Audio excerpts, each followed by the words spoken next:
Vacuum circuit બ્રેકરનો કાર્ય સિદ્ધાંત સમજાવો. તો વેક્યુમ સર્કિટ બ્રેકર એટલે કે વેક્યુમ વીસીબી ને જે આપણે કહીએ છીએ વેક્યુમની અંદરમાં આર્કને ઓલવવાના સિદ્ધાંત ઉપર કામ કરે છે.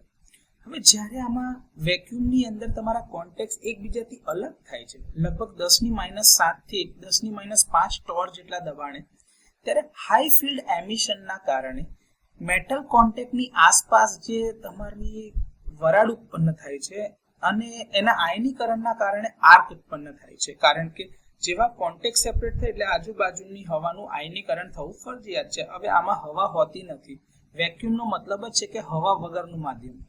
હવે આ મેટલ વેપર એટલે જે આ તમારી વરાળ બની છે, આયનો અને ઇલેક્ટ્રોન કોન્ટેક્ટની સપાટી ઉપર ઠંડા એટલે કે ઘટ્ટ થઈને એના ઉપર જામતા જાય છે અને આ આર્ક ઝડપથી ઉલવાઈ જાય છે. કારણ કે આયનીકરણને ટકાવી રાખવા માટે હવે ત્યાં આગળ કોઈ પણ હવા કાં તો ગેસના અણુઓ નથી. વેક્યુમની ડાયલેક્ટ્રિક સ્ટ્રેન્થ ખૂબ જ ઊંચી હોય છે અને એટલે જ તમારા કરંટ જે તમારો ફ્લો થાય છે ફોલ્ટ વખતે તેને વિક્ષેપ એટલે કે એને એક્સટિંગ કરવા પછીથી ઝડપથી ઇન્સ્યુલેશનની જે સ્ટ્રેન્થ છે પુનઃસ્થાપિત થાય છે. આમ ડાયલેક્ટ્રિક સ્ટ્રેન્થમાં ઝડપથી વધારો થાય છે અને આર્ક તમારો શાંત થઈ જાય છે. તો વેક્યુમની અંદર તમારા બ્રેકર દ્વારા આર્કને ઓલવવાના સિદ્ધાંત ઉપર વેક્યુમ સર્કિટ બ્રેકર સારી રીતે કામ કરી શકે છે. વેક્યુમ સર્કિટ બ્રેકરની રચના આકૃતિ સાથે સમજાવો. તો વેક્યુમ ઇન્ટરપ્ટર એટલે કે જે આર્ક ચેમ્બર છે એ વેક્યુમ સર્કિટ બ્રેકરનું હાર્ટ છે એટલે કે હૃદય છે. હવે જ્યારે કોન્ટેક્ટ વેક્યુમમાં એકબીજાથી અલગ થાય છે ત્યારે તે આર્કને ઓલવી નાખે છે.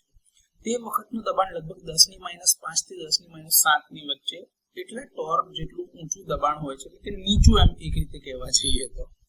વેક્યુમને જાળવવા અને ઇન્સ્યુલેશન પૂરું પાડવા માટે સિરામિક અથવા તો કાચ જેવા મટીરીયલનો અંદરથી ઉપયોગ કરવામાં આવે છે, જેને વેક્યુમ ટ્યુબ આપણે જે તમે જે ઇન્ટરપ્ટરની આજુબાજુ જે તમે જોવો છો ને ગ્લાસ એન્ક્લોઝર જે કવર છે એની આજુબાજુ એની વાત છે.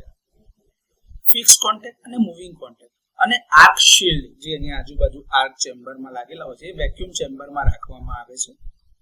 કોન્ટેક્ટ મટીરીયલ માટે કોપર ક્રોમિયમની મિશ્ર ધાતુ અથવા તો ટંગસ્ટન કોપરનો ઉપયોગ કરવામાં આવે છે.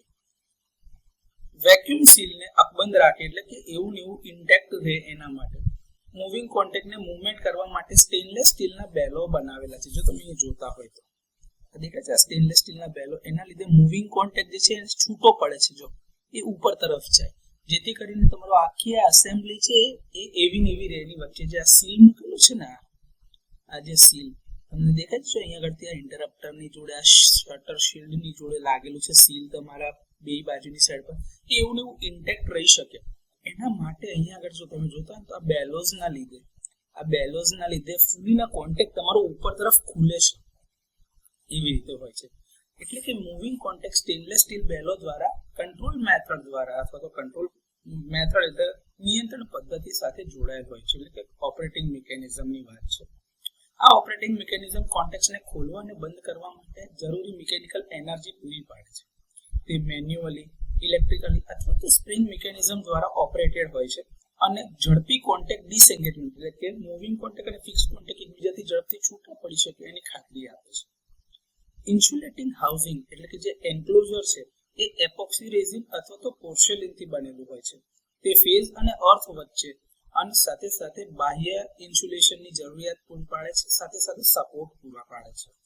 કોપર અથવા તો એલ્યુમિનિયમથી બનેલા કરંટ કેરિંગ ટર્મિનલ્સ જે ઇન્ટરપ્ટરની અંદર ફિક્સ કોન્ટેક્ટની સાથે અને બહારની સાઈડ પર બાહ્ય એટલે કે એક્સટર્નલ સર્કિટ સાથે જોડાણ માટે અવેલેબલ હોય છે. હવે જે આ આર્ક શિલ્ડ જે છે, જે આ શટર તમને દેખાય છે ને સ્પટર શિલ્ડ જ્યાં દેખાય છે, એ તમારા આર્ક શિલ્ડ છે. જે મેટલ શિલ્ડ છે એ નળાકાર સ્ટેનલેસ સ્ટીલનું એક એન્ક્લોઝર એક કવચ છે જે વેક્યુમ ઇન્ટરપ્ટરની અંદર મૂકવામાં આવે છે.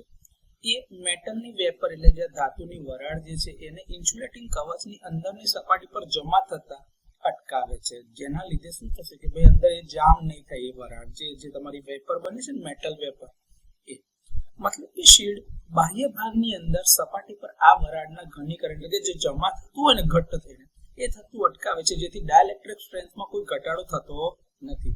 આર્કને કારણે આ મેટલ વેપર ઉત્પન્ન થાય છે. તો આ રીતે આકૃતિમાં બતાવ્યા પ્રમાણે જો તમે જોતા હોય તો અહીંની એન્ડ ફ્લેન્જીસ છે, આ તમારું સ્ટેનલેસ સ્ટીલના બેલોઝ છે, આ તમારો મૂવિંગ કોન્ટેક્ટ છે જે ઉપર તરફ છૂટો પડે, આ તમારો ફિક્સ કોન્ટેક્ટ છે, આ આજુબાજુનું જે તમારું જે ગ્લાસ જે એન્ક્લોઝર છે એ એન્ક્લોઝર છે. આ તમારું મેટાલિક શિલ્ડ અંદર મૂકેલું છે. આ ઇન્ટેક્ટ જે પેલા સીલ રાખેલા હોય છે એ છે, અને આ તમારું ફિક્સ કોન્ટેક્ટ જે છે તમારા સરફેસ એટલે એની સાથે જે એન્ક્લોઝર જે માઉન્ટિંગ છે એની સાથે ફ્લેન્જીસ થી માઉન્ટ કરેલું છે. તો આ રીતની રચના વેક્યુમ સર્કિટ બ્રેકરની હોય છે. વેક્યુમ સર્કિટ બ્રેકરનું કાર્ય સમજાવો. તો વેક્યુમ સર્કિટ બ્રેકર અને તેના કોન્ટેક્ટ જે છે એ શૂન્યાવકાશ એટલે કે વેક્યુમની અંદરમાં અલગ કરીને એટલે કે એકબીજાથી સેપરેટ કરીને કરંટને અવરોધ કરવાનું અથવા તો કરંટને રોકે છે. આ વેક્યુમ આર્ક ક્વેન્ચિંગ મીડિયમ તરીકે કાર્ય કરે છે, કારણ કે તેમાં આર્કને ટકાવી રાખવા માટે હવા કે કોઈ પણ ગેસના અણુઓ હોતા નથી, તેથી તેની ઇન્સ્યુલેટિંગ સ્ટ્રેન્થ સૌથી વધુ હોય છે. હવે સામાન્ય સ્વસ્થ સ્થિતિ એટલે કે નોર્મલ વર્કિંગ કન્ડિશન જે હેલ્ધી કન્ડિશન આપણે કહીએ, આમાં બંને કોન્ટેક્ટ ક્લોઝ હોય છે એટલે કે બંધ હોય છે, એટલે આવી રીતે લાગેલા હોય. આ તમારો મૂવિંગ કોન્ટેક્ટ છે, આ તમારો ફિક્સ કોન્ટેક્ટ છે. હવે જેનાથી બ્રેકરની અંદરમાં ફક્ત રેટેડ લોડ કરંટ વહેતો હોય છે. આ ફિક્સ કોન્ટેક્ટ અને મૂવિંગ કોન્ટેક્ટ એ વેક્યુમ ઇન્ટરપ્ટરની અંદર એકબીજાના સાથે આવી રીતે સંપર્કમાં એટલે કે ક્લોઝ સ્થિતિમાં હોય છે, જેના લીધે કોન્ટેક્ટ રેઝિસ્ટન્સ ખૂબ જ ઓછો છે અને એવા નાનકડા કોન્ટેક્ટ રેઝિસ્ટન્સની સાથે આ લોડ કરંટ વહેતો હોય છે. પરંતુ જ્યારે કોઈ ફોલ્ટ થાય એટલે કે શોર્ટ સર્કિટ અથવા તો ઓવરલોડ પ્રકારનો, ત્યારે પ્રોટેક્ટિવ રિલે વીસીબીના ઓપરેટિંગ મિકેનિઝમને ટ્રિપ સિગ્નલ આપે છે. આ ઓપરેટિંગ મિકેનિઝમ સ્પ્રિંગ અથવા તો મેગ્નેટિક એક્ચ્યુએટરથી ઓપરેટ થતા કોન્ટેક્ટ્સને અલગ કરવા માટે ઓપરેટિંગ રોડ જે ઉપર હોય છે એ ઓપરેટિંગ રોડને ખસેડે છે એટલે કે બહાર ખેંચે છે. એના લીધે મૂવિંગ કોન્ટેક્ટ જે છે એ ટ્રિપિંગ મિકેનિઝમ દ્વારા ફિક્સ કોન્ટેક્ટથી અલગ થતો જાય છે. જેમ જેમ આ કોન્ટેક્ટ અલગ થવાનું શરૂ થાય છે તેમ તેમ કોન્ટેક્ટમાંથી ઉત્સર્જિત થતી આ મેટલ વેપર એટલે કે જે ધાતુના વરાળ અને આયન જે ઇલેક્ટ્રોન્સ જે હશે એ પ્લાઝમા બનાવતા જાય છે અને તેમની વચ્ચે આ શૂન્યાવકાશમાં એક આર્ક ઉત્પન્ન થાય છે.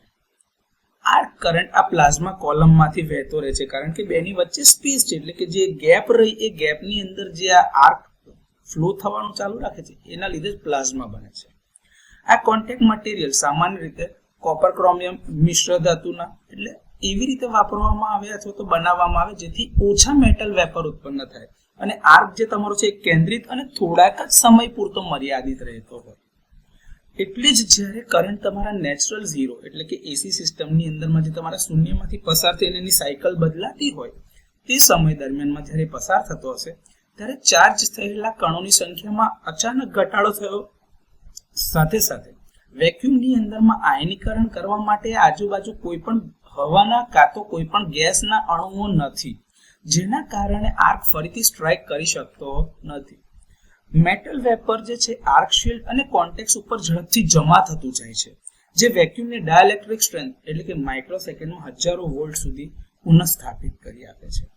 હવે વેક્યુમની ડાયલેક્ટ્રિક સ્ટ્રેન્થ આપણે જાણીએ પ્રમાણે ખૂબ જ ઊંચી હોવાના કારણે આ કોન્ટેક્ટ્સને બહુ જ નાના સેપરેશનની જરૂર પડે છે અને લગભગ પહેલો કરંટ ઝીરો ઇન્સ્ટન્ટ આવે ત્યારે તમારો આર્ક ક્વેન્ચ થઈ જાય એટલે કે એક હાફ સાયકલમાં જ કરંટ બ્રેક કરે છે.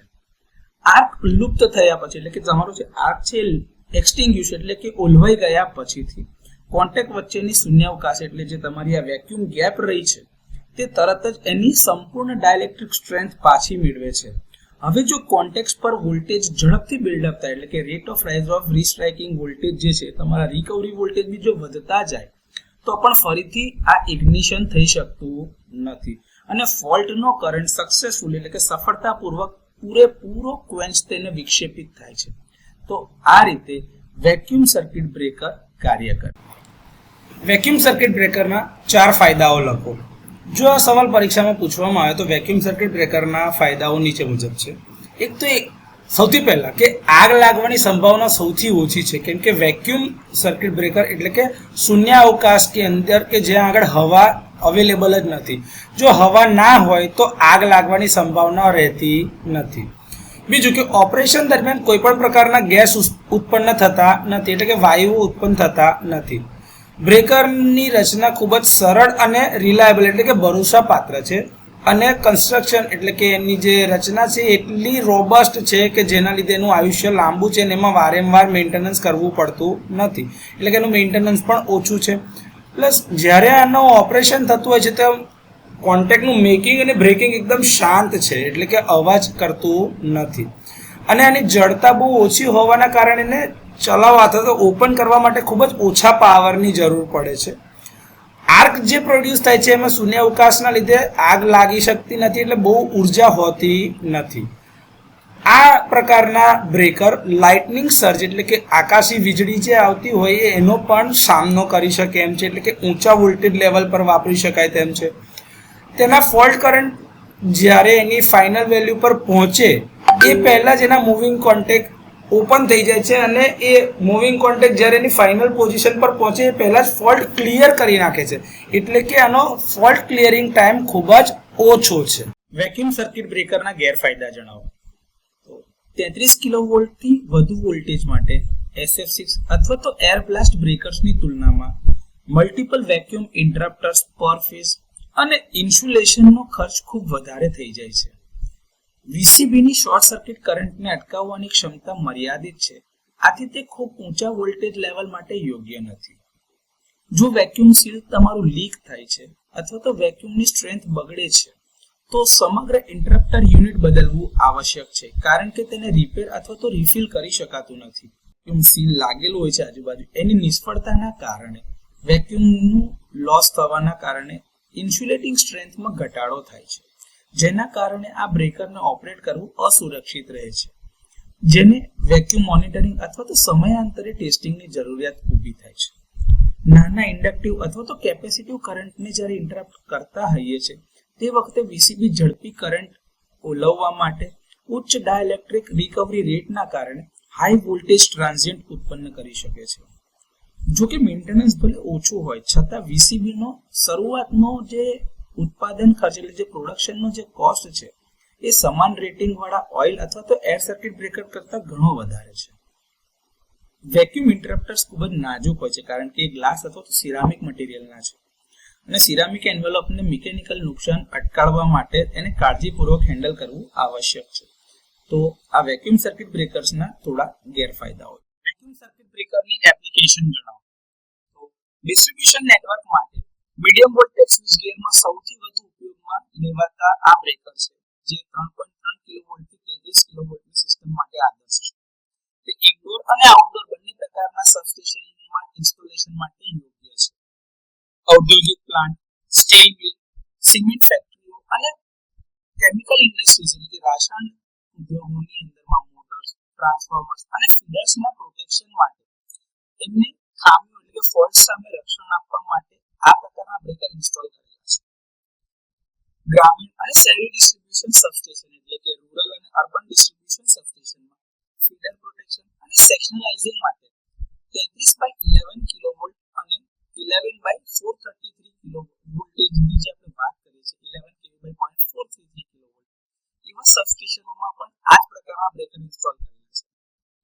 આ પ્રકારના બ્રેકર્સનો ઉપયોગ મીડિયમ વોલ્ટેજ સિસ્ટમની અંદરમાં જનરેટર, પાવર ટ્રાન્સફોર્મર અને બસબારને ચાલુ બંધ કરવા માટે અથવા તો પ્રોટેક્શન આપવા માટે ઉપયોગમાં લેવાય છે. વીસીબીનો ઉપયોગ તેના લાંબા મિકેનિકલ લાઈફ એટલે કે ઓપરેટિંગ લાઈફના કારણે એટલે આયુષ્યના કારણે અને આર્ક રહિત કામગીરીના કારણે કેપેસિટર બેંક સ્વિચિંગ અને મોટા મોટરને કંટ્રોલ કરવા જેવા વારંવારના ઓપરેશન માટે આદર્શ છે. આ વીસીબીની જે આર્ક ઇન્ટરપ્શન કરવાની જે ક્ષમતા છે ખૂબ જ વિશ્વસનીય છે અને એમાં ખૂબ જ ઓછું મેન્ટેનન્સ જરૂરી છે. એના માટે થઈને ઇલેક્ટ્રિક ટ્રેક્શન સબસ્ટેશન જે તમારા રેલવેની અંદરમાં જે સબસ્ટેશન હોય છે તેમાં પણ એનો ઉપયોગ કરવામાં આવે છે. વીસીબી કોમ્પેક્ટ સીલબંધ ડિઝાઇન છે અને ઓઇલ અથવા તો ગેસ ન હોવાના કારણે તેને ખાણ એટલે કે માઇનિંગમાં અને ભૂગર્ભ એટલે કે અંડરગ્રાઉન્ડ જે ઇન્સ્ટોલેશન્સ છે એમાં સુરક્ષિત રાખવા માટે પ્રોટેક્શન આપવા માટે આ પ્રકારના બ્રેકર વપરાય છે. ફીડર અને ટ્રાન્સફોર્મરના પ્રોટેક્શન માટે મીડિયમ વોલ્ટેજ કલેક્ટર સબસ્ટેશન જે તમારા વિન્ડ ફાર્મ અથવા તો સોલર ફાર્મ માટે મૂકેલા હોય એવા પાવર પ્લાન્ટ માટે પણ આ પ્રકારના બ્રેકર્સનો ઉપયોગ કરવામાં આવે છે. તો આ વેક્યુમ સર્કિટ